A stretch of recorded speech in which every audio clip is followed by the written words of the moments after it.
6 mobile app. The WJBF Live 5 for 6 Skyview Network. Powered by Terry Lambert Hyundai. Low prices, big selection, and committed to quality customer service. Fly direct to Washington, D.C. from Augusta Regional Airport. The Live 5 for 6 Skyview Network, sponsored by Terry Lambert Hyundai. The first tropical storm of the season has formed in the Gulf, but will it impact the CSRA? I'll have the answer coming up in your 5 for 6 forecast. Right now on News Channel 6 at 4, major changes to leadership in Richmond County. We continue our coverage of the sheriff's runoff.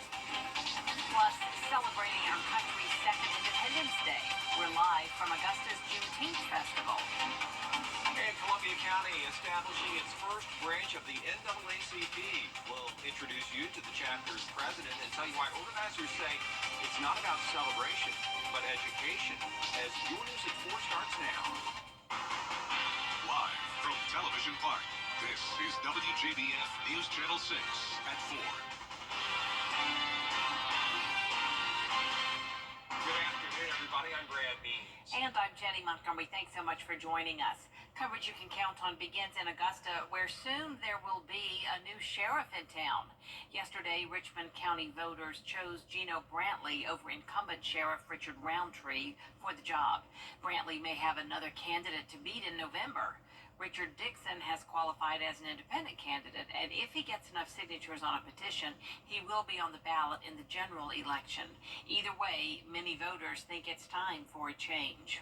I think it's great. I think after 12 years, it's time for some new blood. The city has changed, and sometimes when you've been in a position for a long time, you probably get stuck in your ways and may not be open to new things. So bringing somebody else in new, and I've seen Mr. Brantley at several functions, and I like the way what he says he's going to do with the city. If Dixon doesn't get the required number of signatures by July 9th, then Brantley will take office in January. Augusta commissioners sign off on a review of city government. They're going to bring in experts from the University of Georgia to create a commission to inspect the city charter. Augusta's been operating under the consolidation bill for nearly 30 years. Some commissioners say city leaders need to give up their power now and create a city manager form of government. When you look at how this government's ran for the past 28 years, it's not been efficient. And I think that there'll be the naysayers that say we should be a city manager form of government. That's the only form of government it should be. The mayor doesn't want more power, nor should he get more power, in my mind. I think that the right step is to move forward as a city manager form of government. Commissioners say any changes that the Charter Review Committee recommends are going to have to go on the ballot for voters to decide. We now know the Republican nominee for a state house seat out of Columbia County. Rob Clifton won that nomination over Paul Abbott last night. Clifton, a construction business owner, and he tells News Channel 6 he's grateful to everybody who came out to vote, but the race isn't over yet. There was a tremendous amount of effort put into this race, and we were very happy with the results from last night. I want to thank my campaign team and supporters for all their hard work and dedication. I'm honored to be able to serve Columbia County, and I look forward to the challenges ahead. Clifton faces Democrat Heather White in the November general election. It is time now for our first check of the weather. Meteorologist Miller Hyatt standing by with that. Miller? Brad and Jenny, Brad and Jenny. All right, Miller, thanks. Today is known as Juneteenth, a day marked as freedom and emancipation of enslaved African Americans more than 150 years ago. Celebrations underway throughout the CSRA, including a big one down at the James Brown Arena parking lot in Augusta. Bria Smith, live now in the middle of all the fun. Bria?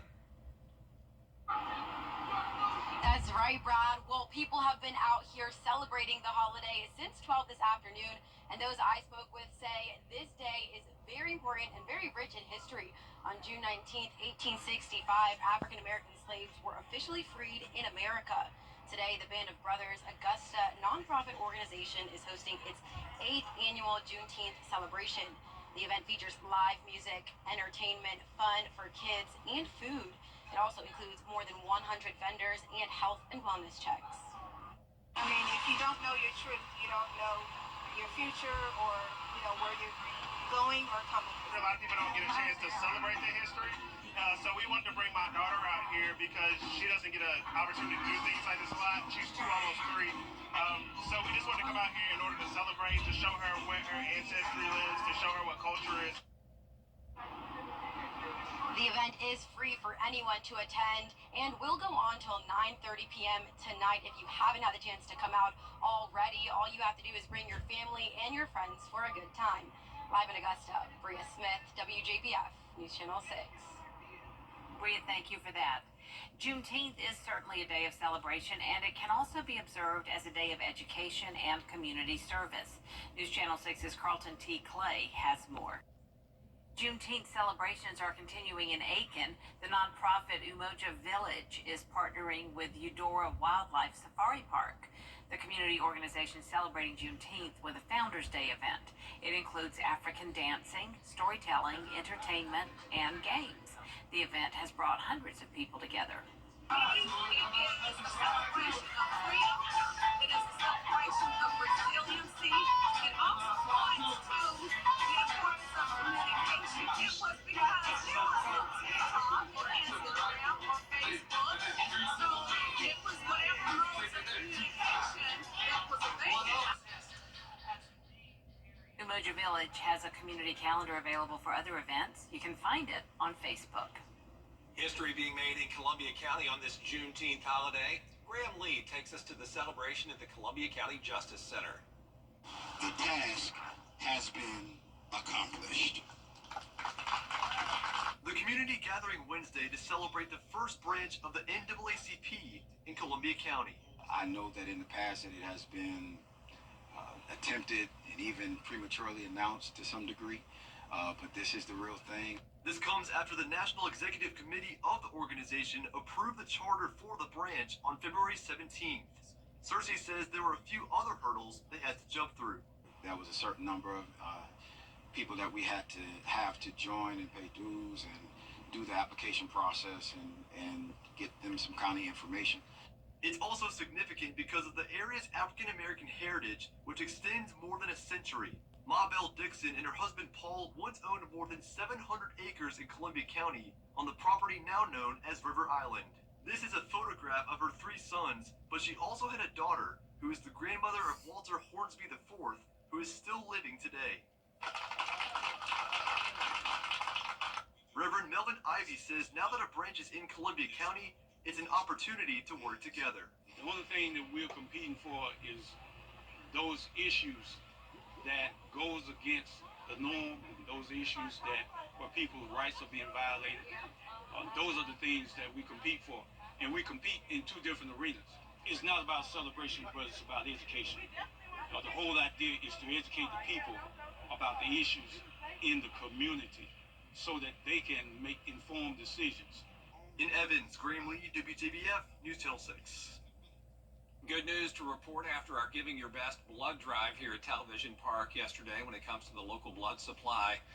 You know, after filling all of the local hospitals' orders last week, the shelves were just about empty. And summertime overall was a tough time for blood donations, and we do see these shortages, and the Shepherd Community Blood Center needs more donors than ever.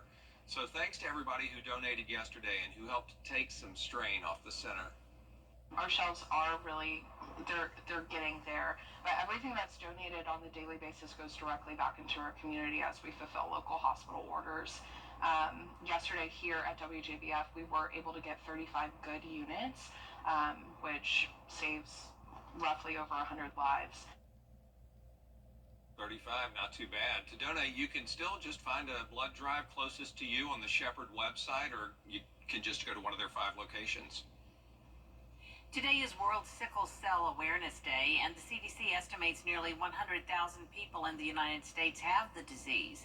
The International Awareness Day is observed annually with the goal to increase public knowledge and an understanding of sickle cell and the challenges experienced by patients and their families. The autoimmune disease attacks red blood cells. People dealing with the disease have to rely on regular blood transfusions. And if the blood cells become trapped, it can cause chest pain, organ damage, even stroke. Coming up, does cold water affect your hair and skin? We'll hear from a dermatologist. just about protecting your skin and your hair while you're in the water. We'll also look at the reasons behind a backlog of death certificates in North Carolina as News Channel 6 at noon continues.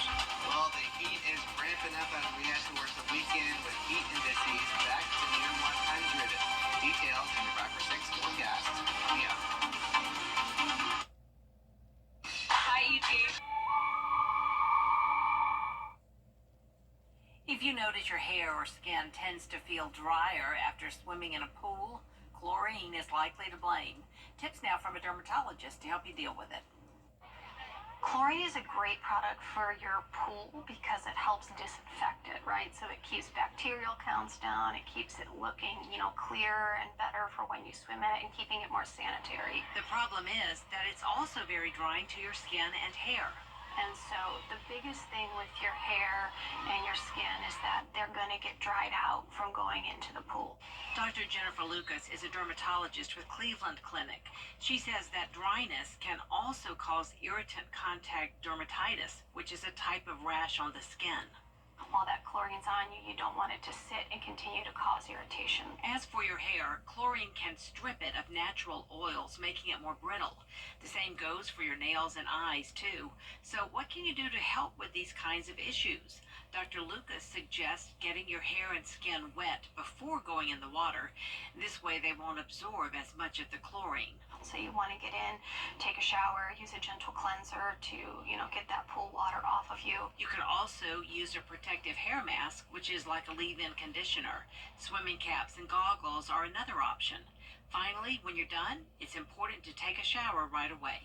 And then moisturizing is really important. So all that oil that you've just stripped off your skin, you want to put back on. So especially with products that have ceramides in them or alpha hydroxy acids, these are good products to put back on your skin to minimize the irritation and the dryness. And don't forget to apply plenty of sunscreen before you go swimming. Dr. Lucas says not only will that protect your skin from the sun, but it can help keep it moisturized and act as a barrier against the chlorine. In North Carolina, high caseloads and limited staff at the state office of the chief medical examiner these days. It's forcing families to have to wait after a loved one dies. Some, in fact, have been waiting months for a death certificate with the cause of death on it. They need that. But pathologists are performing 100 more autopsies per year than the national standard, and that makes it tough to meet the standard timeline. I mean, it's a problem. Okay, how are we going to fix it? And I hate it not only for me, but I hate it for other people that are going through this as well. A rise in overdose deaths has caused an increase in caseloads in recent years. We'll be right back. Weather headlines on WJBF News Channel 6. Brought to you by Hickson Roofing. If your roof needs fixing, call Mr. Hickson. Were you or someone in your family injured in an accident involving a big truck? Chances are, while you were at the hospital, the insurance company was already on the scene, with lawyers and crash experts trying to build a case against you. You need a skilled legal team on your side, and you need it immediately. I'm Austin Jackson. My law firm has experience, resources, and experts of our own to get you the results you deserve. Injured? Call Austin Jackson, the Augusta guy. 706-724-7224. We wanted to be able. It's TV's biggest morning party, live with Kelly and Mark. With big stars and... Are you rooting for me or against me? Weekday mornings at 9 on News Channel 6. Coming up, a new game is taking over the internet. Yeah, pretty popular these days. We'll tell you how it works as News Channel 6's forum rolls on. Need inspiration? Delicious dishes. See you this week. Welcome back, everybody. A lot of people online are becoming obsessed with a very simple game. It's called Banana, and all you do is repeatedly click on a banana. Many people say it reminds them of the cookie clicker game, but it's even easier. You know, the cookie clicker game. I don't know either of these games. Me neither, but I will say clicking that banana makes another one eventually show up, and then players can trade or sell them on the market. Sometimes, Jenny, a rare and more valuable banana drops, and some of those can sell for hundreds of dollars. We need to really get up to speed on the goings-on in this world. Bananas and cookies and clicking. We'll get right on it. Clicking the banana. Mm-hmm. Fun, though.